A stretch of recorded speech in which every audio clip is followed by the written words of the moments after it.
반복되는 일상의 노선을 벗어나 타인의 교양에 올라타고 싶은 분들을 위해 준비했습니다.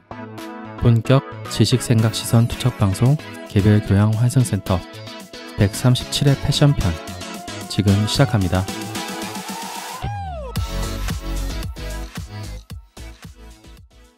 안녕하세요. 안녕하세요. 문화예술을 즐기는 따뜻한 인상주의자 김승태입니다. 정치사회와 문화 콘텐츠를 좋아하는 장빈동입니다. 다양한 문화를 넘나들며 공연과 미디어의 세계를 탐방하고 있는 유랑킴입니다. 비주류와 마이너 감성을 좋아하는 허유생입니다. 반갑습니다. 반갑습니다. 오늘은 각자의 근황을 얘기해보고 시작을 해볼 텐데 네. 근황 있습니까? 나는 특이한 근황이 있다 하시는 분.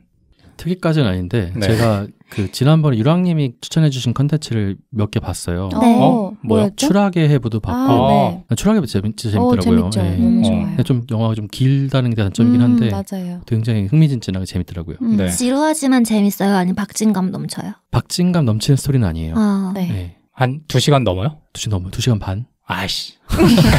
너무 길어. 좀 길어. 너무 길어. 네. 그리고 챌린저스도 봤거든요. 네. 챌린저스도 어떠셨어요? 너무 재밌던데. 나 저는. 그래서 너무 그 재밌다고요? 얘기하고 싶은 게 유랑님이 저번에 챌린저스 재미없다고 그랬잖아요. 개쓰레기라 그랬어요.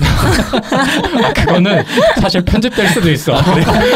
아직 어떻게 될지 모르겠는데 하여튼 그 얘기를 듣고 네. 집에 가는데 챌린저스 재밌다는 얘기만 잔뜩 들리더만. 진짜요? 재밌으셨어요? 너무너무 재밌었어요. 어떤 게 재밌으셨어요? 아니 난 그래서 충격. 유랑님이 다른 영화를 봤나? 진짜 라는 생각이 제가 들 정도로. 유랑님이 재미없다고 한 이유를 곰곰이 생각해봤어요. 네. 유랑님은 서사 구조에 관심이 많으시잖아요. 스토리 라인을 탄탄한 이런 걸 좋아하실 것 같은데 그 영화는 약간 관능적으로 보는 영화거든요. 아 그래? 그런 거 상관없이 그냥 재미없었던 것 같은데. 이미지가 너무 매력적이고 관능적이고 막 땀내 나고 막 근육 막 나오고 막 네. 너무 섹시하고 이래가지고 재밌게 봤어요. 섹시한 사람이 나와요? 그 젠데이야. 응? 아 그 사람 섹시해요? 되게 섹시하게 나오던데? 아 그래? 섹시하게 나오긴 해요. 네, 그 남자 두 분도 굉장히 멋있으시고. 봐야겠다. 이렇게 그럼- 평이 갈리면 봐야 돼요. 그래 아니 평이 갈리지도 않았어 내 주변에는. 진짜요? 혼자 충격. 어떤 게 재밌으셨어요? 방금 그런 반응적인 내 거? 주변에 부정적인 평가한 사람 유랑님이랑 그 유랑님 같이 봤다는 그 친구 그 두 명이야. 진짜? 너무 충격적인데요? 너무 재밌더라고요. 진짜요? 네. 진짜 충격적이다. 근데 많이들 안 보시긴 네. 할 것 같아요. 워낙에 우리나라 사람들이 좋아할 만한 영화는 아닌 것 아 같아요. 그래. 어. 그 시네 21 평론가들 별점도 네. 한 3개 반 이상이더라고 거의 다. 좋은데요?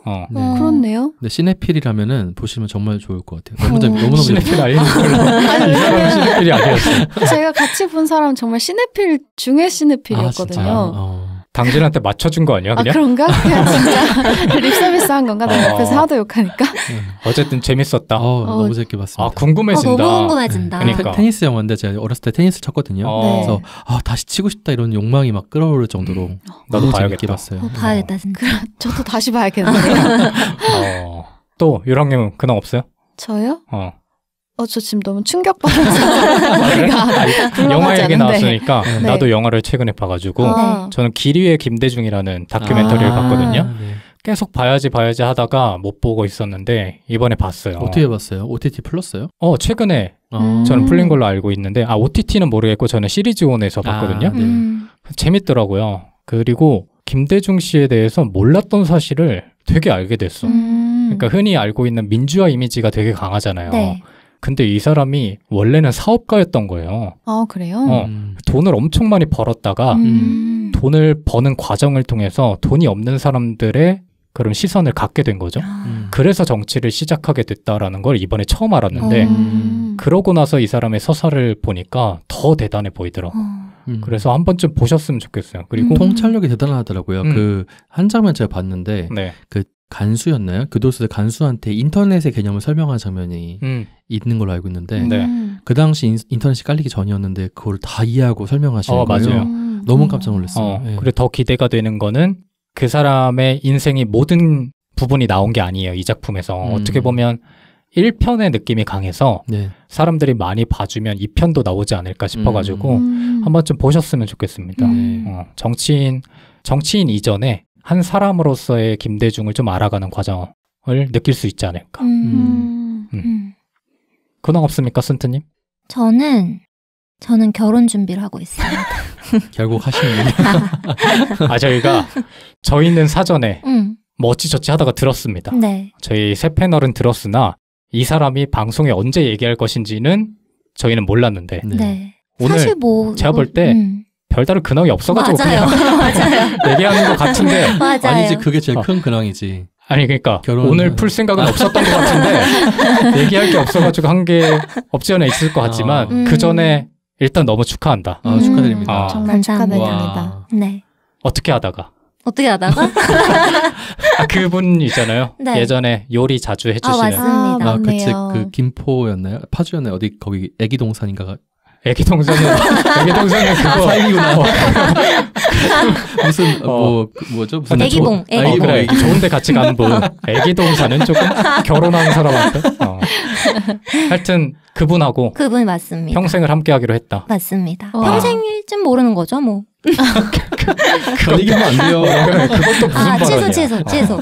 평생을 함께하기로 했습니다. 그래서 네. 이제 청취자분들에게도 네. 간단하게 아, 뭐 지금 이런 상황이다 얘기해 열심히 주시면 준비하고 있고 네. 앞으로의 근황도 왠지 별 근황이 없이 근데 그럴 이런 수밖에 근황이 없지. 주를 이루지 않을까 해서 말씀을 드리는 게 맞는 아. 것 같아요. 그리고 음. 많이 응원해 주셨잖아요. 저의 인생에 대해서 네. 누가요?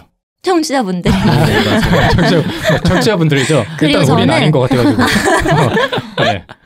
저는 포스카 111님이 생각나더라고요. 결혼에 대해서 많이 얘기해 맞아, 주셨잖아요. 맞아. 아, 맞네요. 그래서 음. 포스카 111님 생각이 나면서 네. 꼭 말씀을 언젠가 드려야겠다 했는데 오늘일 줄 몰랐는데 오늘 즉흥적으로. 네, 즉흥적으로 네. 이야기를 합니다. 진짜 근황이 없었나 보다. 아니 근데 이게 정말 할 일이 많더라고요. 그렇죠. 그쵸. 근데 음. 그런 과정을 준비하는 와중에도 에피소드도 준비하고 녹음에 참여하는 거는 대단한 거라고 저는 생각합니다. 감사합니다. 음. 그런데 사실 제가 준비하는 건 크게 없기 때문에 누가요? 분이 제 남편 될 분이 제이고 저는 그래요? P예요. 그런데 상대에게 압박을 전혀 주지 않는 제이예요. 최고다. 멋있다. 그래서 이렇게 할 수 있는 게 아닐까. 그럼 지금 남편분은 엄청 알아보고 계시는데 여기서 지금 저도 녹음하고 한다고 있는 거. 하는데 네. 이게 한계가 있습니다. 그쵸. 제이에 대항하는 P는 나름의 고충이 있어요, 여러분. 네, 좀 안절부절하지만 내가 준비하는 것보다 제이가 준비하는 것이 효율적으로 훨씬 뛰어나다. 그리고 그분이 네. 그거에 대해서 불만이 없다면 전혀 없다. 베스트죠. 그리고 응원해주고 지지해주는 걸로 고마움을 느끼기 때문에 정말 다행이다. 그래도 최고네요. 부럽다. 진짜. 멋있다. 네. 그래서 중요한 거 언제? 9월 말에 합니다. 네. 와. 얼마 남지 않았어. 얼마 남지 않았어요. 청취자분들 다들 오세요. 가서 몰래 밥 한두 끼 먹고 가셔도 되지 않을까. 축하드립니다. 감사합니다. 정말 축하드립니다. 네. 처음으로 아직은 이제 실감은 안 나죠? 실감은 안 나는데 네. 준비하면서 실감이 조금씩 나는 것 같아요. 네. 뭐 이왕 얘기하신 김에 네. 이제 근황 얘기할 때마다 네. 그 진행 상황을 좀 공유해 주셔도 알겠습니다. 되지 않을까. 네, 지금 가전을 알아보러 다니고 있습니다. 네. 같이 알아보는 결혼 과정을 저희도 뭐 언젠가는 네. 겪게 되지 않겠습니까? 그리고 이 중간중간 팁들이 있어서 네. 이걸 에피소드로 나중에 제 결혼이 끝나면 좋다. 풀 수 있을 것 같아요. 어. 이 결혼 시장이라는 것이 할 말이 정말 많습니다. 그래 보입니다. 네. 지금 얼굴에 불만이 많아 보이기 때문에 그렇네요. 언젠가는 들어야겠다. 네. 좋습니다. 네. 결혼에 필적하는 근황 없습니까? 필적할 만한데 좋은 소식은 아니에요. 뭐야 좋은 소식이 아니라고? 네. 네. 전 강아지가 하늘나라를 아이고. 갔어요. 이거를 너무 슬퍼. 아이고. 이렇게 감정이 넘나들 수가 있나? 웃으면 안 돼. 네. 그러니까 그래서 오래 키웠다. 네, 16살이었는데 다행히도 이제 고생하고 가는 친구들이 많은데 네. 되게 갑자기 편하게 나름 갔다고 생각을 해서 아프다 가지 않았어요? 네, 어. 크게 막 고통받으면서 아파하면서 가진 않았어요. 그래서 나름 그래도 잘 갔다라고 생각하고 이제 보내주는 과정이죠. 이름이 뭐였죠? 반디요. 반디? 네. 반디. 네. 영상 편지 한번. 그 영상 편지라니요. 아직 보내주고 있다니까요. 저 사람이 아직 결혼을 축하하는 분위기에서 빠져나오지 못한 것 같아요. 지금 이게 타이밍이 너무 갑작스럽지 않아요, 이거? 지금. 아니, 한 거 축하하고 있다가 이거를 꺼내버리면 우리 필적할 거를. 아니, 유랑님 먼저, 그래. 유랑님 먼저 얘기했으면 저 결혼 얘기 안 했을 거예요. 그래. 아니, 내 잘못이다. 그거에 맞는 근황을 요구한 제 잘못입니다. 아니에요. 근데 저도 뭐 5, 6년 전에 네. 그 강아지를 2마리 다 1년, 2년 사이로 보낸 적이 있었는데 그 네. 강아지 나이도 한 15살, 16살 정도가 되는데 아무리 그냥 아프지 않고 하늘나라로 갔다고 해도 문득문득 그런 감정이 찾아올 때가 있어. 맞아요. 그렇죠. 그때가 좀 힘드니까 기운 내시고. 네. 그 쓴트님 한번 강아지 때문에 울지 않았습니까? 맞아요. 옛날에 에피소드에서 맞아요. 한 그런 명이 적이 이미 울었기 있었어요. 때문에 당신도 울어도 된다. 알겠습니다. 어쨌든 축하하고 위로할 일이 있기 때문에 어쨌든 삶은 계속된다. 맞습니다. 좋습니다. 난 모르겠으니까 에피소드를 유생님한테 빨리 넘겨야겠습니다. 네, 시작하시죠. 네. 패션편의 마지막입니다. 저는 패션 관련해가지고 무슨 얘기 할까 하다가 제가 모으고 수집하고 있는 아이템을 얘기해볼까 합니다. 저는 향수를 모으고 있거든요. 네. 솔직히 뭐 컬렉션까지는 아니지만 좋아하는 향수들 모으고 있는데 그래서 향수에 대한 얘기를 좀 해볼까 내용을 좀 가져와 봤습니다. 그러면서 향수는 화학의 집합체거든요. 네. 그래서 이제 과학 얘기도 좀 섞어서 해볼까 합니다.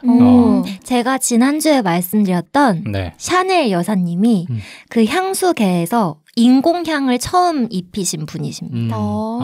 샤넬 그렇습니까? N5인가요? 뭐 그게 되게 유명하잖아요. 네. 근데 아직 진정이 안 돼. 근황에서 빠져나오지 못했어. 빨리 빠져나와야 돼. 얼른. 네. 그래서 그럼 질문을 좀 드리고 시작하도록 할 텐데 여러분은 향수를 사용하시는지 어떤 향수를 사용하시는지 혹은 뭐 어떤 향기를 좋아하시는지 이런 걸 여쭤보고 싶어요. 근데 향수 사용하시는 분 계세요? 나는 마땅히 못 맡아본 것 같은데 저희 녹음할 때는. 저는 써요. 저도 써요. 저 녹음할 때는 빈도님이 예민한 거 알아서 맞아. 안 하고 와요. 저도 안 네. 배려해 버리고 주시고 계셨구나. 또 유랑님은 배려 안 해줬어요? 저도 했죠. 감사합니다. 이게 밀폐된 공간이니까 또 향이 네. 또 너무 모이기 때문에 제가 이전에 그런 얘기를 한 적이 있어요. 있었나 보죠? 네. 향수에 향기에 민감하다고. 맞아요. 제가 좀 향에 특히 예민해서 음. 힘들어해요. 그 향이 강한 사람 옆에 있으면. 그래서 주변 친구들이나 아니면 지인들 중에서 저를 이해해 줄 수 있다라고 생각하는 분들에게는 미리 말씀을 드리죠. 나는 이런 거에 좀 예민하니까 조금만 배려해 주시면 좋겠다. 그렇기 때문에 아마 세 분도 그래 주신 게 아닐까 싶어서 저는 자연스럽게 향수를 사용하지 않죠. 좋아하는 향기도 없어요? 마땅히 없어요. 저는 한 향수에 꽂히면 되게 오래 쓰는 편이라서 네. 한동안 산타마리아 노벨라 프리지아 되게 좋아했고 에르메스 이름 생각 안 나는데 초록색 병에 나오는 그거 있거든요. 그래서 그거 한창 쓰다가 요즘은 딥티크 오데송 쓴 지 한 몇 년 됐어요. 니치 향수를 쓰시네요. 오데송? 네. 이름이 오데송이야? 네. 오데송. 약간 그런 플로럴 계열 향 좋아하는 것 같아요. 네. 쓴트님은요? 저는 플로럴 계열 향을 안 좋아해요. 네. 그런데 상큼한 향은 또 좋아해요. 시트러스 느낌? 네, 시트러스 느낌이랑 풀향 이런 거 좋아하고, 네. 그래서 프레쉬라는 브랜드에서 그런 향수를 많이 잘 내요. 그래서 그 브랜드의 향수. 슈가리치라는 향이 있는데 되게 상큼하거든요. 그래서 여름에 그걸 자주 사용하는 편이고, 근데 제가 좋아하는 플로럴 향이 아까 말씀하신 프리지아예요. 그 산타마리아 노벨라 그 향 좋아하고 요새는 많이 관심 가는 게 절간향. 약간 우디하고 좀 묵직한 향을 좀 맡으면 되게 신선하고 좋은 향이다라는 생각이 드는데 그러니까 인센스 향 이런 것도 좋아하시나요? 그런데 또 여름에 그걸 맡으면 좀 부담스럽더라고요. 맞아. 그래서 겨울에 한번 좀 도전해볼까 싶은 생각을 하고 있습니다. 유생님은요? 저는 계절마다 좀 다르게 뿌리긴 하는데 네, 좀 여름에는 약간 프레쉬한 향, 비누향, 쿨코튼 향 이런 거 좋아하고 어디 좀 공식적인 자리에 좀 자켓 같은 거 입어들 때 있잖아요. 그때는 조금 묵직한 향을 뿌리기도 하고 대박이다. 네. 아니 그렇게 세부적으로 하는 게 신기해. 방금 되게 귀여웠어요. 대박이다. 이제 좀 빠져나왔어. 근황에서 빠져나왔어.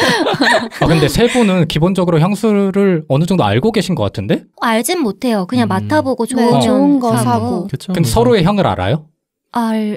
지금 말씀하신 거는 아니 그게 아니라 네. 세 분을 떠올리면 각자 떠올리면 떠오르는 향이 있어요? 왜냐면 저는 향이 난다 안 난다로밖에 구분을 못해요. 근데 향수를 뿌리신 걸 느낀 적이 없어가지고. 네. 그래서 저를 배려하는 마음에 여기서는 그렇죠. 안 하고 오셔가지고 맞아요. 그러면 향수를 뿌리는 사람들 지인에 있을 거 아니에요. 네. 그 사람들을 떠올리면 향이 떠올라요? 그런 사람들이 몇 명 있기는 몇 명 해요. 있는 것 같아요. 네. 그래? 신기하다. 좀 구체적으로 떠오르진 않는데 이 사람 되게 묵직한 향을 풍기는 사람이야. 상큼한 향을 풍기는 사람이야. 이 정도는 기억하는 것 같아요. 남편분의 향 기억해요? 예비 남편분. 그러니까 향수를 뿌리시나? 네. 기억 못하는 것 같은데? 아니 뭘 기억한다는 거야? 그러니까 그 사람이 뿌리는 향이 어떤 향인지 알아요? 그럼요. 그래? 네. 그게 본인 취향에도 맞아요? 같이 골랐어요. 지금 뿌리고 다니는 향은. 뭔데? 샤넬의 남성 향수 있어요. 되게 그 이름 있는 블루. 샤넬 블루? 네, 샤넬 블루. 유명한 향수죠. 그래. 그리고 가끔은 그런 거만 맡기만 해도 약간 그 사람에 대한 안정감이 같이 나한테 오는 경우가 있더라고요. 맞아. 안정감이 와? 그 이야기도 이유도 제가 좀 이따 말씀드리겠습니다. 그래? 오, 재밌겠다. 이 향수는 영어로 perfume이잖아요. 네. 이게 라틴어로 per라는 말이 통하여 through의 의미고 fume에서 나온 말인데 연기란 뜻이에요. 스모크란 뜻이에요. 그래서 연기를 통해서 이런 의미를 가지고 있습니다. 그리고 우리가 보통 향수도 그런 패션이냐 라고 생각하실 수 있을 것 같은데 누군가는 패션의 완성이 향수라고 하는 사람도 있더라고요. 이제 우리가 멋지게 드레스업을 하고 나서 나가기 전에 활용점정처럼 딱 향수를 뿌리지 않습니까?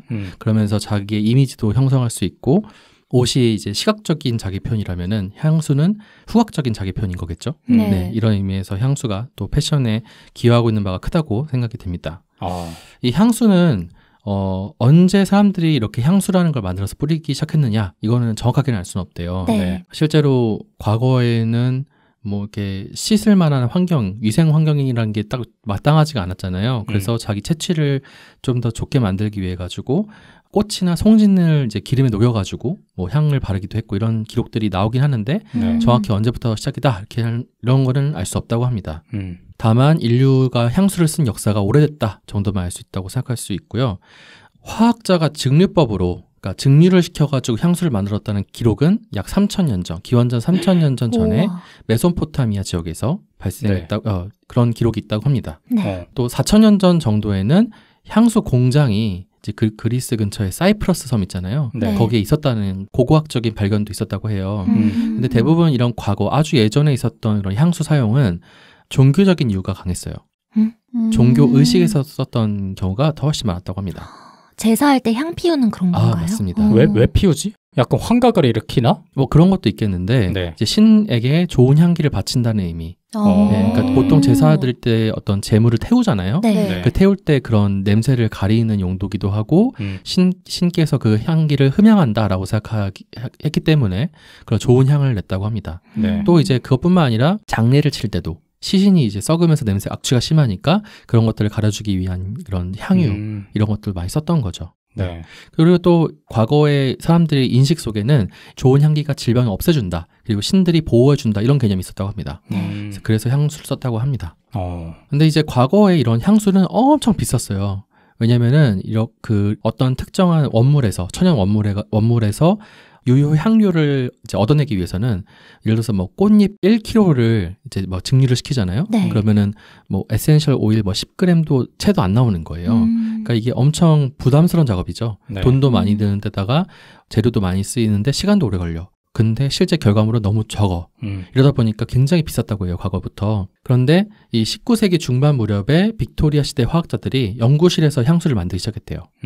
그리고 합성 원료를 만드는 사람들이 생겨나기 시작한 거예요. 아까 선생님 말씀하신 것처럼 샤넬처럼 합성 원료를 가지고 그러니까 화학 물질이 향기를 가진다는 걸 밝혀낸 거죠. 네. 그러니까 천연 원료에서 뽑아낸 게 아니라 뭐 이런 건 훨씬 더 프리미엄이 붙겠지만 어쨌든 합성 향료를 가지고도 충분한 향기를 끌어낼 수 있다는 게 알려지기 시작하면서 밝혀지기 시작하면서 천연 원료를 대체해서 화학 원료가 쓰기 시작하는 순간부터 향수 가격이 확 내려간 거죠. 그래서 과거에는 몇몇 귀족들만 쓸 수 있었던 향수가 이제 일반적인 사람들도 쓸 수 있게 됐다. 그게 언제라고요?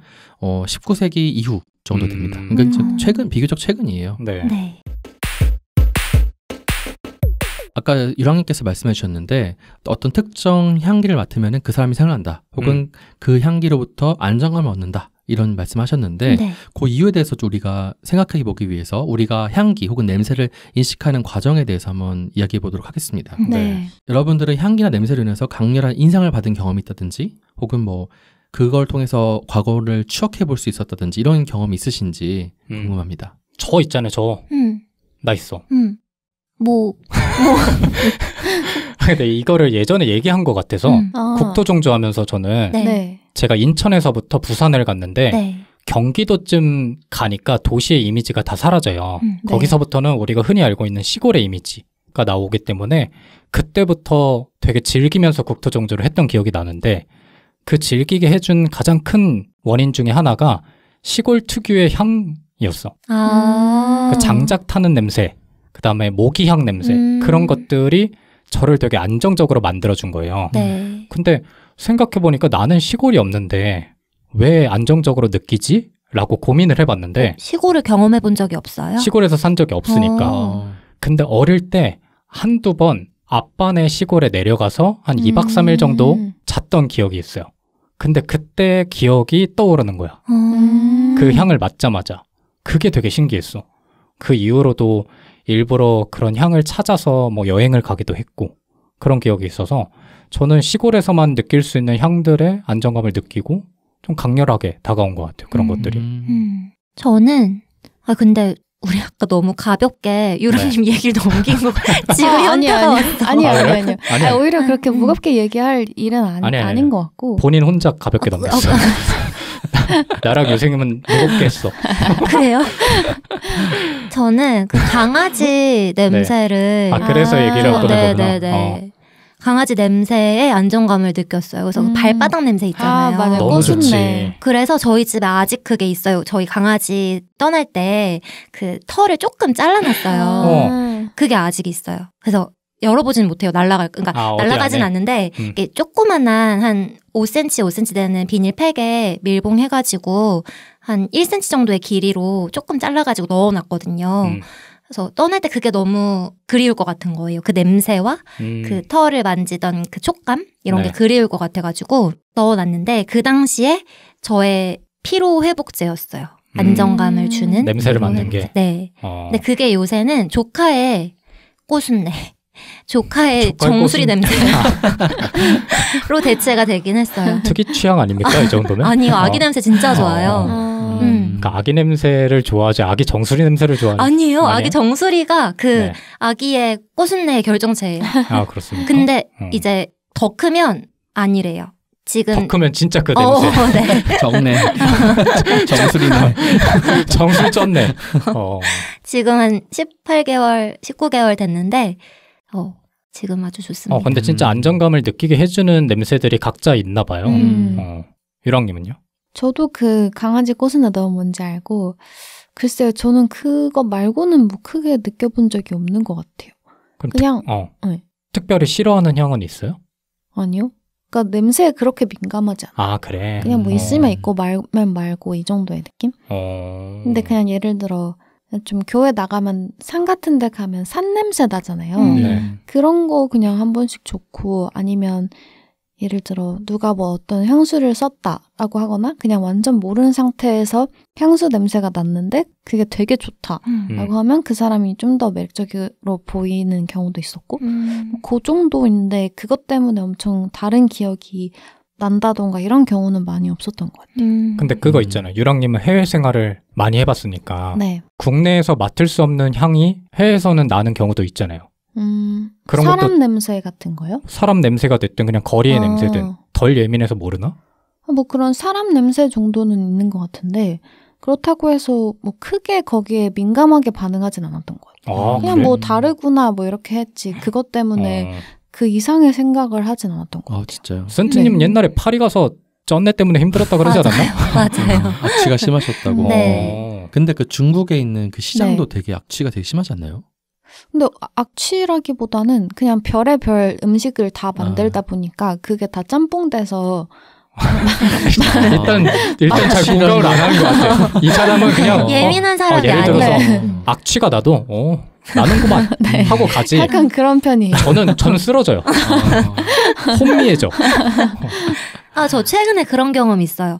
어느 매장에 들어갔는데 향이 너무 좋은 거예요. 그래서 물어봤던 경험이 있어요. 그러니까 매장 직원한테? 네. 알려줬어요? 알려줬어요.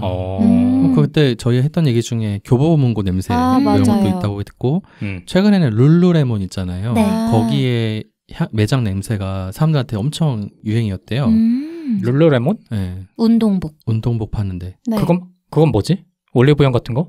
아니 운동복 파는 데라니까. 아니 그러니까 올리브영 같은 랄라블라. 랄라. 순간 헷갈렸습니다.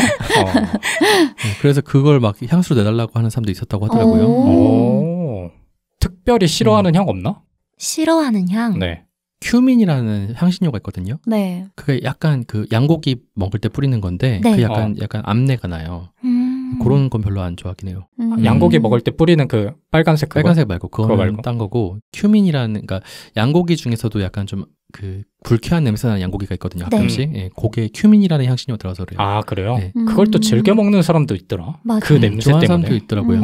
두리안 냄새 맡아보신 적 있으세요? 네. 없어. 전 두리안 근데 좋아해요.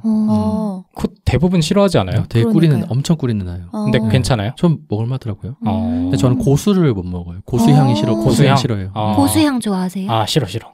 그래요? 저는 좋아해요. 저도 좋아해요. 저는 과하게 인공적인 향 싫어요. 그래서 옛날에 왜 그 토니모리인가? 네. 토니모리에서 나온 핸드크림 중에 과일 모양으로 나온 핸드크림이 있었잖아요. 그래서 뭐 복숭아 맛, 복숭아 향, 사과 향, 이런 식의 향으로 나온 게 있었는데 그게 되게 정말 엄청 인공적이고 엄청 향이 강하거든요. 근데 그거 맡으면 좀 어지럽더라고요. 인공적인 향이 있고 자연적인 향이 있어? 다 인공적인데 그 중에서 되게 세고 정말 그래? 나는 복숭아야 이렇게 주장하는 그런 향들 있잖아요. 그런 게 좀 머리가 아프더라고요. 그래도 우리 중에는 가장 향에 강한 것 같은데 본인이? 네, 전 딱히 신경 안 써요. 대박이다. 네. 근데 빈둥님은 거리의 냄새는 괜찮아요? 거리의 냄새는 상관이 없지. 왜냐면 내가 안 쉬면 되잖아요. 잠깐. 지나갈 때 숨을 안 쉬어요? 숨을 안 쉬는 경우 저는 많아요. 그러니까 냄새가 날 것 같으면 숨을 잠깐 참는다거나 제가 많이 하는 행동 중에 제 손가락 마디를 코에 갖다 대는 행동을 많이 해요. 지금 패널들은 보이시겠지만 제가 항상 이런 식으로 하고 있거든요. 네. 안정을 찾기 위한 저만의 방법이거든요. 근데 이게 의식적으로 하는 게 아니라 무의식적으로 제가 이러고 있더라고 맨날. 그래서 냄새를 맡는 거예요? 향을 같이 맡는 거죠. 자기 손가락 냄새 맡는 내 향은 안정적이거든요. 그래서 남들한테는 안 그럴 수도 있지만 저는 그 특이한 향이 저를 힘들게 할 때마다 그런 식으로 하는 것 같아요. 근데 그런 게 몸에 배어 있다 보니까 향이 꼭 나지 않아도 불안한 상태에서 손에 손가락 마디를 코에 갖다 댄다든지 그런 자주 그러잖아요. 자주 불안한가 봐요. 맨날 그래. 이 인간의 후각은 일종의 화학적 레이더라고 할 수 있거든요. 네. 시각이나 청각도 굉장히 예민한 감각기관인데 시각이나 청각은 물리적인 신호를 감지해요. 빛이라든지 소리의 파동 이런 걸 감지하는 거잖아요. 근데 후각은 특이하게 화학적 신호를 감지하게 됩니다. 그러다 보니까 이제 후각은 다양한 종류의 화학 물질을 감지되다 보니까 구조가 굉장히 복잡하게 되어 있고 화학 물질이라는 게 수만 가지 아니겠습니까? 네. 그것 중에서 이게 어떤 향이다를 구분할 수 있어야 되기 때문에 굉장히 예민한 감각기관이라 볼 수 있을 것 같아요. 후각에는 후각 상피 신경, 후각 상피 세포라는 게 있거든요. 여기 있는 세포가 화합물을 감지해서 후각 신경으로 넘겨주게 되고 그게 뇌로 들어가지고 이게 어떤 향이다라는 걸 느낄 수 있게 되는데요.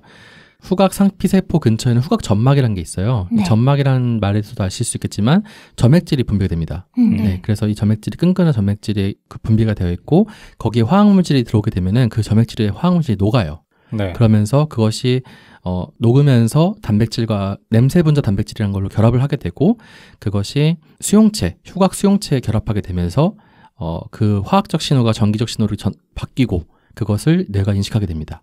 하여튼 뭐 이런 과정을 거치면서 네, 후각을 향을 인식할 수 있게 돼요. 네. 뭔 소리인지 모르겠지만.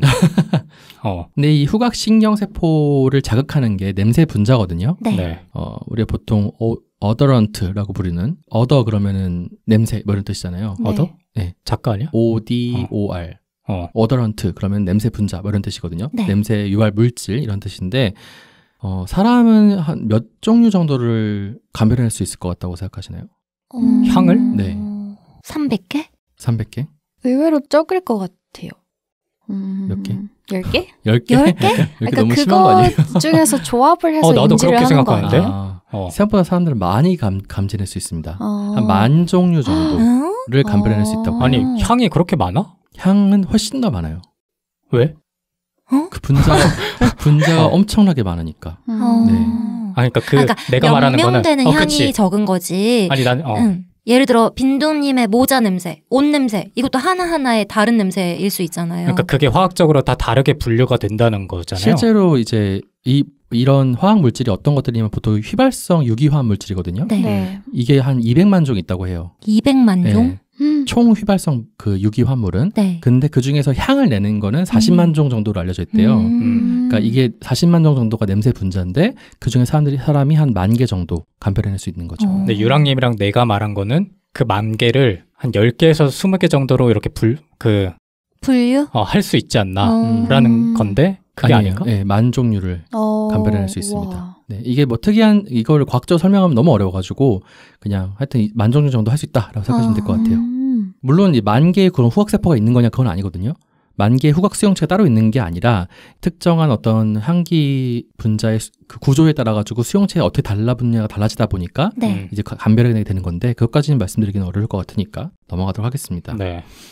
보통은 우리가 시각이나 청각을 받아들이게 되잖아요. 그러면은 이제 이것이 대뇌로 들어가가지고 대뇌에서 사고 처리를 한 이후에 판단하게 돼요. 그러니까 시각이나 청각은 대뇌로 보통 자극이 가게 되는데 후각은 특이하게 어딜 거치냐면은 변연계라는 곳을 거치게 돼요. 네. 저희가 변연계 한번 얘기한 적이 있는 것 같은데 보통은 이제 변연계를 거치게 되면 어떤 거랑 연관이 되냐면은 감정이 연관되게 돼요. 네. 네. 그래서 어떤 향을 맡았을 때 특정 감정이 불러일으켜지는 이유는 그 후각에서 생성된 신호가 변연계로 가기 때문에 그렇습니다.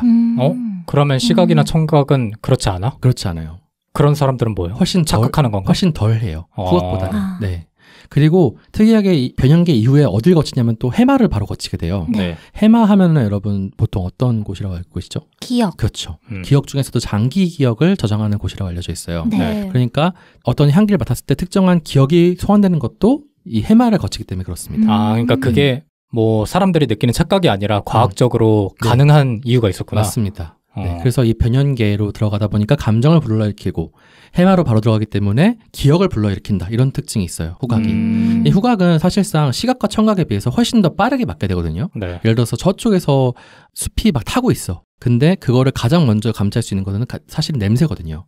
타는 냄새가 난다 이거잖아요. 네. 그러니까 우리 인간에게 있어서 후각은 생존과 가장 직결되는 감각입니다. 그렇다 보니까 이렇게 지나온 게 아닌가. 감정과 기억으로 바로 전송되는 게 아닌가 이런 얘기를 하고 있죠. 네, 여기까지가 이제 우리가 어떻게 후각을 통해서 냄새와 향기를 인식하는가 이런 얘기를 좀 해봤습니다. 네. 그러면 본격적으로 향수에 대한 얘기를 좀 해볼까 하는데요. 네. 오늘의 컨셉은 향수는 화학이다 이런 컨셉이에요. 네. 향화.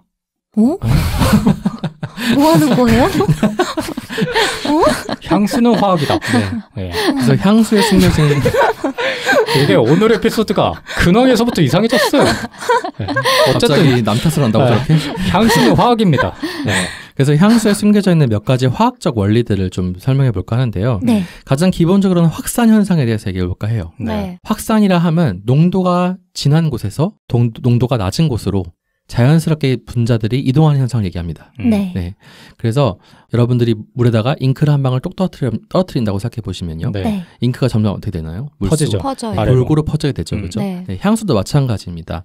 향수는 보통 휘발성 액체에 녹여져 있는 향기 분자들이에요. 그래서 이걸 딱 뿌리게 되면은 그 진한 농도가 갑자기 사방으로 퍼지기 시작하죠. 네. 네, 그래서 우리가 나한테 향수를 뿌리더라도 다른 사람들이 인식할 수 있는 이유는 다 이 확산 때문입니다. 네. 재미있는 점은 이 후각이요. 굉장히 예민한 감각기관이고 빠르게 피로해집니다. 네. 다른 오감 중에서도 가장 빠르게 피로해지는 감각이에요. 그래서 어떤 특정한 향을 오래 맡다 보면은 갑자기 냄새가 안 나기 시작하거든요. 네, 이게 다 피로도가 빨리 증가하기 때문에 그렇습니다. 네. 네. 그래서 A 냄새를 맡다가 이제 B 냄새를 맡아줘야 다시 A 냄새에 대한 피로도가 줄어드는 이런 현상이 나타나게 되죠. 제가 옛날에 직장 생활할 때 옆 사람이 냄새가 처음에 너무 나는 거야. 근데 그게 되게 힘들었었거든요. 근데 어르신이라 얘기를 못해. 그래가지고 그거를 엄청 1, 2주일, 한 달까지는 되게 힘들어했던 기억이 나는데 그 이후로는 냄새가 안 느껴지는 거야. 그리고 오히려 그 사람이 없을 때 조금 불안해져. 그 향이 없을 때. 강아지예요? 아니 그래서 그 기억이 나. 그래서 이렇게 확산되는구나. 나를 지배해버리는구나. 라는 생각이 들어서 문득 생각이 나네. 이 확산은요, 분자량과 좀 관계가 돼 있어요. 네. 휘발성 그 물질의 분자량. 그래서 당연히 가벼운 분자량을 가진 물질은 빠르게 확산되겠죠. 네. 그리고 조금 더 무거운 물질들은 천천히 확산되겠죠. 이걸 이용해서 향수에는 3가지 노트라는 게 있습니다. 오, 들어봤어요. 들어보셨죠? 네. 탑 노트, 미들 노트, 바텀 노트, 혹은 베이스 노트 이렇게 3가지 분리게 돼요. 네. 탑 노트는 뭐냐면은 처음 뿌리자마자 10분 전후로 나는 향이에요. 네. 이 탑 노트는 그래서 결국에는 가벼운 분자량의 향유를 섞어야겠죠. 네, 그래야 빠르게 증발하게 되면서 빠르게 나는 향수라고 볼 수 있을 것 같습니다. 그 다음에 미들노트는 30분 이후부터 나는 향입니다. 네. 미들노트는 향수의 심장이라 불리기 때문에 하트노트라 부르기도 하고요. 혹은 조향사의 영혼이 깃들어 있다 그래서 소울노트라고도 불리기도 한다고 해요. 네, 이거는 이제 그래서 조금 더 탑노트보다 훨씬 더 그 분자량이 좀 큰 애들로 만들어줘야겠죠. 네. 마지막으로 3시간 이후부터 맡을 수 있는 향인 베이스 노트, 혹은 바텀 노트, 혹은 라스트 노트라고 부르기도 합니다. 네, 요거는 훨씬 더 무거운, 중후한, 그러니까 확산이 느린 분자량을 가진 애들을 구성해야 되겠죠. 그러니까 한 향수 안에 그렇게 3가지를 구성한다는 얘기예요? 맞습니다. 여러 가지 향유를 섞는 거죠. 예, 그래서 탑노트는 주로 시트러스 계열, 레몬, 오렌지, 그레이프 프루트, 우리 보통 자몽이라 부르는 애들, 이런 것들이 탑노트에 주로 쓰이게 되고요. 미들노트는 장미, 자스민, 혹은 뭐 스파이스 향 이런 것들, 플로럴 계열들이 주로 쓰이게 되고요. 마지막 베이스 노트 같은 경우는 약간 우디한 향들이 주로 쓰인다고 합니다. 그러면은 올리브영 같은 데서 향을 맡아본 다음에 바로 사는 거는 좀 어리석은 행동이네요. 좀 길게, 그러니까 그 향이 달라질 수도 있는 거잖아. 어리석다고 보긴 좀 어렵고, 어쨌든 처음 느끼는 딱 그 향이 좋으면 사는 거니까요. 근데 그게 저 향주 살 때 실제로 많이 뿌리고 한참 있다 사요. 그것도 좋은 소비 습관이죠. 그러니까 그게 향이 10분 후랑 뭐 3시간 후? 네. 그거하고 마지막에 향이 다른 게 당연한 거예요? 당연한 거예요. 실제로 그래서 좋은 향수 가게 가시면 다 써 있어요. 탑노트 뭐뭐뭐, 미들노트 뭐뭐뭐, 베이스노트 뭐뭐뭐 이렇게 향이 난다 이렇게 써 있습니다. 신기하다. 근데 이게 같은 향수더라도 살냄새랑 섞였을 때의 냄새가 달라지잖아요. 네네. 그러면 그 살냄새에 섞이는 거는 이 3개 중에 그 잔향이 섞이는 거예요? 보통 그렇게 얘기를 하죠. 베이스 노트가 살냄새에 가장 가깝다고 얘기를 많이 하는 것 같아요. 살냄새랑 섞여서 향이 달라져? 네. 좀 달라진다고 하더라고요. 그러면 쓴트님이 뿌린 A 향수랑 유랑님이 뿌린 A 향수랑 다른 냄새가 날 수도 있어요? 네. 채취랑 좀 섞여서 다를 수 있어요. 그렇구나. 그래서 많이 뿌려보고 사라고 하더라고요. 나랑 자기 몸에 맞는지. 그러면은 이런 향수의 원료가 되는 향유를 어떻게 하느냐, 이걸 한번 얘기해 보도록 하겠습니다. 네. 보통은 꽃이나 허브 같은 원재료에서 향이 나는 물질은 기름에 녹는 성분들이에요. 네, 그래서 보통 이런 것들을 에센스 오일이라 부르거든요. 이 에센스 오일을 얻으면 되는 건데, 이걸 얻기 위해서는 보통 담그거나, 그러니까 유경매에 푹 담그거나, 아니면 적출하거나, 증류, 압착, 냉침법 이런 여러 가지 방법들이 있습니다. 네. 가장 대표적으로는 그냥 추출과 증류라는 방법을 많이 사용하게 되는데, 그냥 쉽게 말하자면은 에센스 오일을 얻기 위해 가지고 알코올을 대량으로 들이붓는 겁니다. 계속 돌려요. 그러면 알코올에 그러면은 그 에센스 오일이 녹아 나오는 거죠. 네. 마지막에 그리고 그 에탄올을 날려버리면은 오일만 남겠죠. 근데 장미향을 내기 위해서는 장미에서 추출을 하나요? 그렇죠. 그러니까 천연 원료를 쓰자면은, 물론 화학적으로 합산하는 방법도 있는데, 과거에는 이렇게 주로 이제 원물에서 얻다 보니까 장미꽃을 막 모아요. 몇십 킬로를 모아요. 그 다음에 거기다가 에탄올 들이붓는 겁니다. 에탄올이나 유기용매 같은 것들을 그냥 계속 추출을 시키는 거예요. 돌려가면서. 근데 요새는 뭐가 더 많아요? 어떻게 하는 방법이 더 많이 차지해요? 이렇게 천연 원재료 해서 뽑게 되면은 엄청 비싸집니다. 그러니까 이제 주로 실험실에서 화학적으로 합성을 하죠. 그러면 유랑님이 아까 맡은 그 인공적인 향은 조금 저렴하게 만들려다 보니까 벌어진 일일 수도 있겠네요. 맞아요. 그쵸. 그 불가리안 로즈가 유명해요. 그 불가리안 로즈 향수가 있거든요. 그게 장미 10kg을 넣어도 조만큼밖에 안 나온대요. 근데 그 진짜 비싸요. 불가리안 로즈 향수. 근데 그런 거 생각하면 비쌀 만하네. 맞아요. 굉장히 비쌉니다. 천연 향수 같은 경우는. 그러다 보니까 그리고 실제로 여러분들 아는 향 중에 머스크란 향이 있잖아요. 머스크가 어디서부터 나오는지 아시나요? 몰라. 그게 사양 노루의 생식선에서 나오는 향기예요. 생식선? 네, 생식선. 뭐야? 전립선 같은 건가? 거기서 향이 나온대요, 실제로. 약간 분비물이 나오는 그런 그런 곳이. 그래서 과거에는 이 머스크 향을 얻기 위해서 정말 사양노루를 죽였어요. 죽이고 그 부분을 이제 뭐 말리고 뭐 어쩌고 해가지고 만들었던 향수가 머스크 향수예요. 근데 요새는 그냥 그 구조를 분석해가지고 비슷한 향을 만드는 거구나. 왜냐면은 사양노루가 보통 보호동물로 지정됐거든요. 그래서 죽이면 안 돼요. 근데 그 노루한테 그런 향이 난다는 걸 어떻게 안 거예요? 그러니까 그게 너무 신기하죠. 노루가 알려준다고.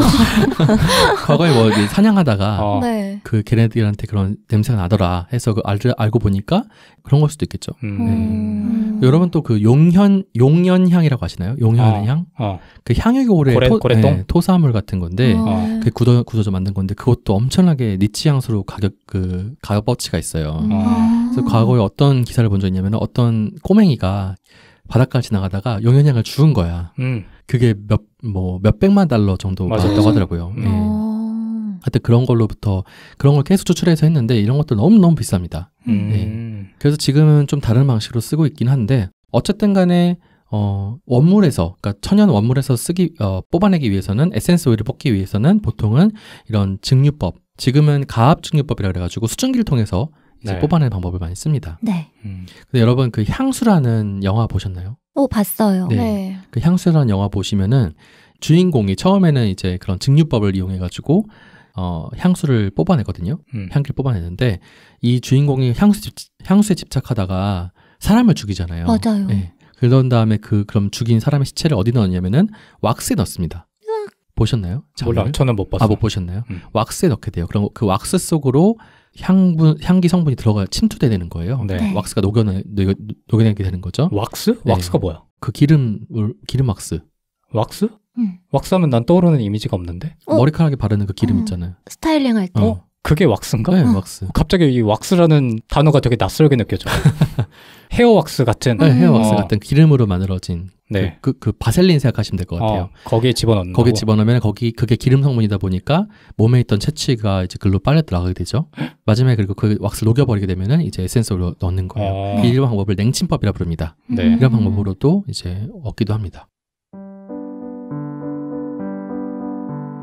개교한센의 광고주님들을 모십니다. 저희의 공식 메일로 연락을 주시면 광고주님들의 제품과 서비스를 저희 네 패널이 아주 멋있게 소개해드리겠습니다. 방송 곳곳에 멘트를 넣을 수도 있고 저희가 따로 별도의 컨텐츠를 만들 수도 있습니다. 방법은 함께 이야기를 해보면 될 것 같으니 아주 가벼운 마음으로 편하게 문의해 주시면 감사하겠습니다. 부디 연락이 오기를 바라며 광고 홍보 끝! 그러면 다음은 이제 여러분들이 알아두시면 좋은 향수 용어들에 대해서 좀 설명을 드리도록 하겠습니다.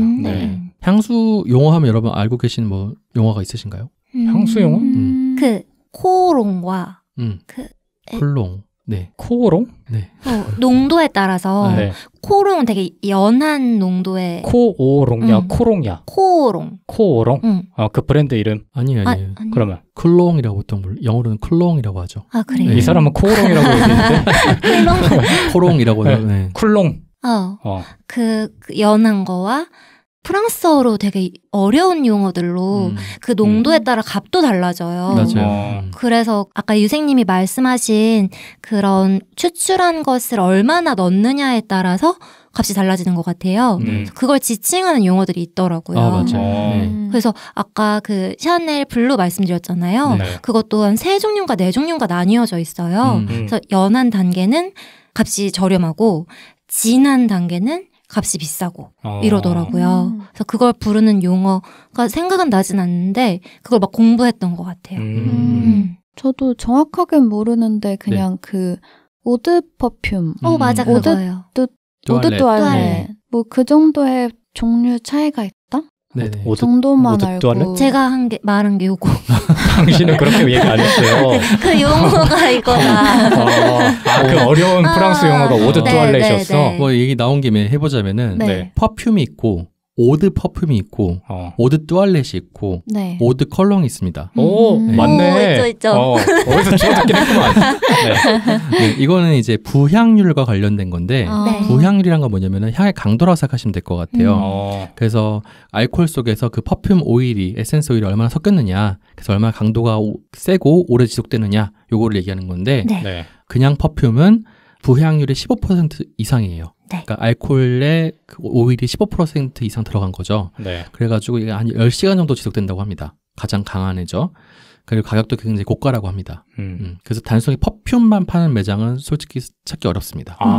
우리가 흔히 알고 있는 건 퍼퓸인데 그게 알고 보면 진짜 비싼 향수의 종류네. 퍼퓸이라고 써있으면 비싼 애예요. 근데 오드 퍼퓸이다. 이거는 부향률이 9에서 12% 정도 됩니다. 12% 정도. 그래서 지속시간이 한 5시간 정도 된다고 해요. 그리고 오드 뚜알렛 같은 경우는 부향률이 5에서 10% 정도 되고요. 지속시간은 3시간에서 4시간 안팎이라고 합니다. 마지막으로 아까 말씀하셨던 오드 컬렁 같은 경우는 가장 지속력이 약한 1시간에서 2시간 정도짜리라고 합니다. 네.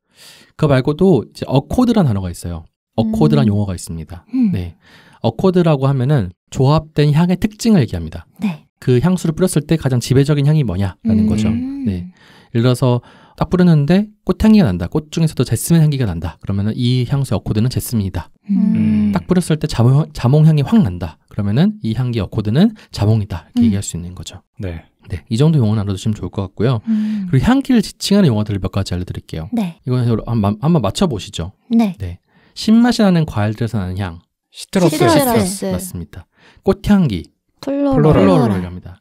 근데 꽃향기 중에서도요, 딱 한 송이 꽃만 향기 나는 것들이 있어요. 그 단순 장미 향수, 뭐 자스민 향수 이런 식으로 이런 것들은 솔리플로르라고 합니다. 솔리플로르. 솔리플로르라고 얘기하면 된다고 합니다. 약간 기술 이름 같다. 솔리가 솔로 이런 뜻이고 플로르가 꽃 이런 뜻이라고 생각하시면 될 것 같아요. 니코로빈 알아요? 네. 니코로빈이 그런 기술 쓰지 않나? 몰라요? 니코로빈 모르시는 분들 많을 텐데. 니코로빈이라고 만화 원피스 주인공인데 꽃이 피어나는 기술 같은 걸 써요. 네네네. 뭐야? 알고 있었어. 뭐야? 그만 얘기하라는 투야? 연결이 안 돼서. 이건 좀 어려운데 바닐린과 롱로즈에서 추출한 수지인 라브다나의 혼합물을 뭐라고 할까요? 무슨 향이라고 할까요? 뭔 얘기하는지도 모르겠는데. 무슨 뜻인지 몰라요. 약간 바닐라 향의 묵직한 향이 나는 거. 우리가 아는 단어예요? 네, 아는 단어. 맞춰보자. 다시 한번. 바닐라 향이 나고 굉장히 묵직하게 떨어지는 향이 나는. 힌트는 보석의 이름입니다. 보석? 네. 맞출만 하겠는데? 천연 보석의 이름. 천연 보석? 나무 송진이 굳어서 나는 보석. 알 것 같은데? 몇 글자예요? 2글자입니다. 2글자? 뭐가 있지? 보석? 루비? 아니야. 맞출 거야. 몰라. 네, 이런 향을 엠버 향이랍니다. 엠버? 호박이라고 하잖아요. 송진 굳어진. 처음 들어보는데 엠버 향. 그래서 엠버 향은 딱 뿌렸을 때 바닐라 같은 향이 달콤하면서도 약간 묵직하게 떨어지는 향이 나는 겁니다. 식물의 잎이나 씨앗에서 얻은 향기는 뭐라고 할까요? 허브. 네, 허브. 허벌 향이라고 보통 부르고요. 그다음에 뭐 시더우드, 소나무 향, 숯향, 샌달우드, 로즈우드 이런 것이 나는 향은 우드 향이라고 하죠. 아까 말씀드렸던 것처럼 사양 노류의 사양낭 안에서 사양선을 건조시켜서 만든 향이 머스크입니다. 그래서 이 머스크를 조금 가벼운 향이랑 섞으면 화이트 머스크라고 하고요. 그리고 우디한 좀 무거운 향이랑 섞으면 블랙 머스크라 부르게 됩니다. 한때 더 페이스샵인가? 거기에 화이트 머스크 바디샵. 바디샵에 화이트 머스크 향이 되게 유행하던 때가 있었어요. 저 학생 때. 네. 아, 향도 유행이 있어? 맞아요. 네. 그리고 저 학생 때 또 하나 유행했는데 네. 뿌띠마망이라고 이 파우더리한 머스크 향이 많이 나는 그 향수가 유행했었어요. 그거가 그 당시에 연예인 누구가 뿌린다 그래가지고 네. 유행이 시작됐던 것 같아요. 그렇구나. 머스크 향이 굉장히 좋아요. 맡아보시면 약간 좀 살냄새에 가까운 향이 나가지고 좋아하시는 분들이 많죠. 근데 실제로 그 바디샵에서 그 머스크 향을 실제 최초로 인공으로 만들었다 그래가지고 많이 광고를 했었었죠. 근데 키엘에서 이 머스크 향이 나오거든요. 네. 그 실제로 두 개 비교해서 뿌려보시면은 키엘 머스크 향은 진짜 진합니다. 아, 네. 나 맡아본 것 같아. 그래요? 인상 팍 찌푸렸어 지금. 주변에 향수 좋아하는 친구가 있는데 그 친구가 키엘 향수를 되게 많이 썼던 기억이 있어서 굉장히 좀 진한 머스크 향이 나요. 네. 그다음에 이끼를 추출해가지고 만든 향수도 있어요. 이걸 모시한 향이 난다고 하거든요. 모스가 이끼란 뜻이잖아요. 모시한? 네, 모시라고 합니다. 혹은 뭐 시프르 이렇게 부르기도 한다고 하네요. 그 축축한 냄새. 맞습니다. 그리고 가죽 냄새가 나면 레더 향이 난다 얘기하고 우디한 향수 중에서도 오우드라는 게 있거든요. 네. 이 오우드는 특정한 나무에서 나는 향이래요. 그래서 아가우드라는 나무에서 추출한 향이 오우드라고 합니다. 이 오우드는 제가 가지고 있는 향수 중에 톰포드 향수가 있어요. 톰포드? 네, 톰포드에 오우드가 있는데 딱 뿌리면은 다른 우디한 향보다 훨씬 더 진한 향이 나게 돼요. 그리고 솜사탕이나 달콤한 향기가 나는 경우를 구르망 구르망 향기가 난다. 구르망. 네, 구르망. 빕구르망? 빕구르망 뭐냐 그거? 그거 뭐죠? 그거 무슨 음식점 고르는 건가? 그 미슐랭에서 맞아. 거기 못 올린 애들을 그래요? 인정해주는 애들 그 지역에서 좀 인정받는 쓸데없는 소리니까 넘어가도 될 것 같습니다. 그리고 이제 시트러스 말고 수박이나 뭐 라즈베리 이런 향이 나는 경우도 있거든요. 그런 경우는 프루티하다 이렇게 얘기하고 그다음에 바다의 어떤 시원한 향을 느낀다. 그럼 마린이라고 부른다고 합니다. 이거 외에 다양한 향들이 있는데 스모키한 향도 있고 뭐 애니멀릭한 향도 있고 이렇게 얘기를 많이 한다고 해요. 네. 향수를 잘못 뿌리면 담배 냄새가 전 나더라고요. 맞아요. 네. 그래? 네. 그 스모키한 향수를 뿌리게 되면 약간 담배 냄새 비슷하게 나요. 그래? 네. 본인한테? 네. 그러니까 누군가 뿌린 것도 그렇고 제가 뭐 어디 가가지고 한번 뿌려볼까 해서 뿌렸는데 이거 담배 냄새 아니야? 했던 기억이 있어요. 그게 아마도 스모키한 향을 넣은 것이 아닌가 싶네요. 여기까지가 향수에 대한 얘기였는데 마지막으로는 향기 시장에 대해서 한번 얘기해 볼까 해요. 네. 사실 이 향기 시장이 어마어마하게 큽니다. 네. 그래서 하나금융경영연구소가 발간한 향기 시장 분석 보고서가 있는데 여기 보니까 2020년에 아태 지역의 향료 시장이 17억 5천만 달러 정도 된다고 합니다. 17억 5천만. 이게 우리나라 돈으로는 약 2조 2,600억 원 정도 된다고 합니다. 네. 그리고 2028년까지 성장해가지고 28억 달러까지 성장한다고 합니다. 이게 3조 6,200억 정도 된다고 하네요. 네. 향수 시장은 왜 성장하는 걸까요? 향수만 딱 하는 게 아니라 모든 향기를 다 통틀는 거예요. 그러니까 그 디퓨저, 그다음에 뭐 인테리어용으로 쓰는 것들도 있고 그다음에 어떤 뭐 식품에 들어가는 향료도 있고 모든 향기를 다 합쳤을 때 이럴 정도의 시장이 나온다고 해요. 그 중에서도 향수 시장조차도 굉장히 성장세가 빠르다고 합니다. 네. 근데 부자들이 향수를 많이 뿌리는구나를 느꼈던 때가 딱 있어요. 제가 인도 여행 갔을 때 다른 지역 돌다가 거의 여행의 후반 정도에 뭄바이라는 지역에 갔어요. 근데 그 뭄바이라는 지역이 인도에서 부자들이 많이 사는 도시로 유명하거든요. 그런데 그 뭄바이로 들어가기 위해서 인도는 교통이 많이 발달되어 있지 않았던 때이기도 했고 그랬기 때문에 장시간을 버스를 타고 갔거든요. 근데 버스에서도 그렇고 그 전 도시들은 향기가 좋지 않았어요. 그러니까 향 냄새도 많이 나고 저에게는 익숙하지 않은 향기가 많이 나서 고통스러워하던 찰나였는데 그 뭄바이라는 도시에 정말 딱 발을 내딛는 순간 이거는 부자의 냄새다를 느꼈어요. 인공적인 화향이 났다는 거예요? 네. 그런 향수 냄새들. 그리고 길거리를 돌아다니면서 지나다니는 인도 그 부자들 있잖아요. 여성은 그때 이렇게 가리고 검은색 옷을 많이 입고 다녔고 남성들도 좋은 차를 많이 타는 분들이 많았는데 그분들이 스쳐 지나갈 때마다 각각의 그런 부자 향기들이 많이 나는 거, 분해들이. 근데 그 분해가 부담스럽진 않았어요? 부담스러웠어요. 아니 그러니까 맡기에 부담스러웠어요. 그래? 코를 찌른다. 다른 의미로 조금 괴로웠어요. 네.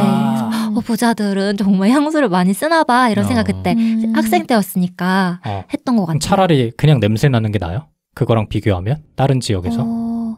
취향에 따라 다르겠는데 뭐가 더 낫다라고 말하기가 어려울 것 같아요. 아, 그래? 근데 실제로 향수가 과거에는 비쌌으니까 근데 부자들이, 귀족들이 주로 몸에 채취를 가리는 용도로 많이 사용했다고 해요. 그러니까 주로 그 사람들은 유럽 지역은 건조하잖아요, 보통. 그래서 그 물 목욕을 잘 안 했다고 하더라고요. 네, 그래서 그 자기 채취를 가리기 위해서 향수를 많이 썼다고 하니까 원래 향수 자체가 원래 이제 부자들과 연관이 깊은 그런 아이템이긴 합니다.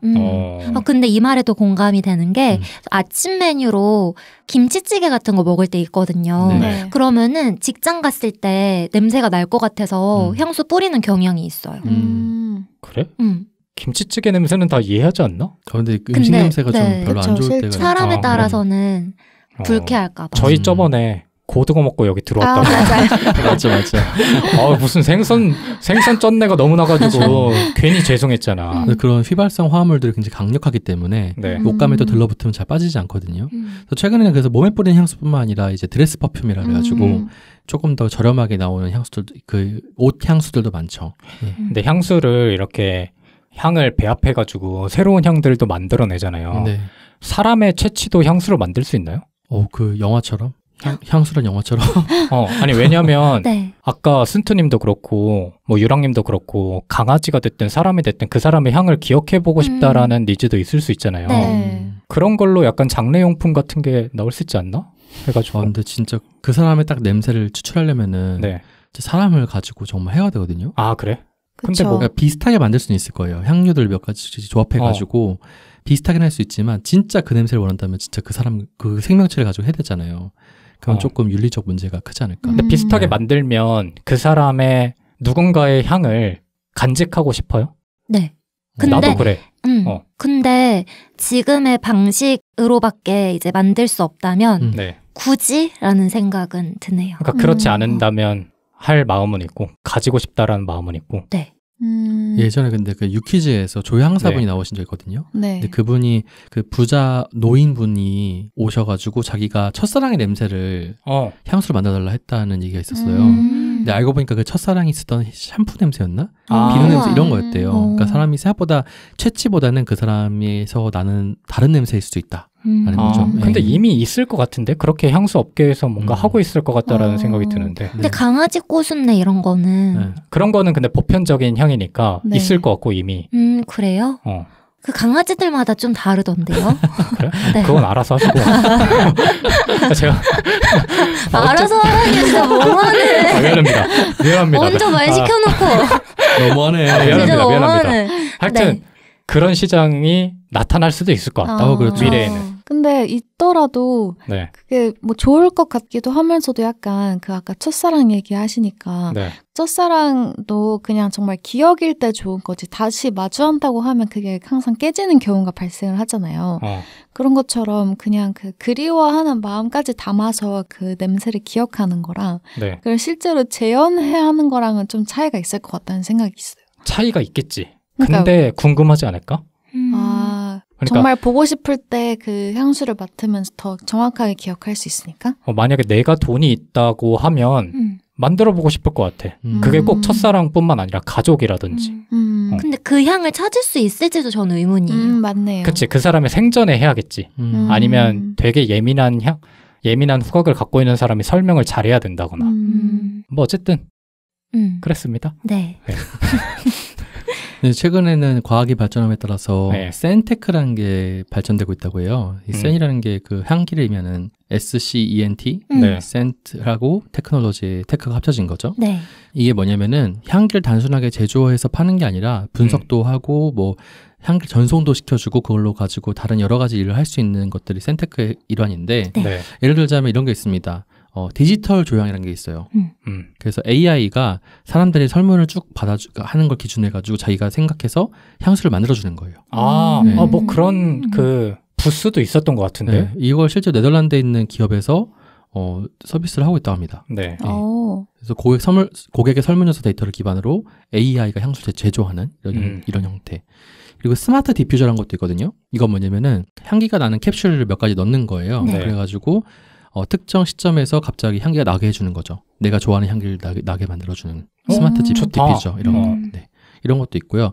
이 요즘에는 이 센테크가 디지털 헬스케어 쪽이랑 붙어가지고 어떤 것도 가능하냐면은 이 전자코라는 게 있어요. 전자코? 네, 그 후각을 전자화시켜서 만들어내는 거예요. 네. 그래서 이걸 뭘 하냐면 암 진단을 합니다. 네, 암이 걸린 사람한테서 나타나는 특유의 냄새가 있을 수 있거든요. 그 사람 있잖아. 그 향수 CEO 중에 암까지 진단해버리는 후각을 가진 사람. 그래요? 그거 몰라요? 네. 그 되게 유명한 향수 CEO인데 여자분. 아까 유생님이 말한 거 뭐지?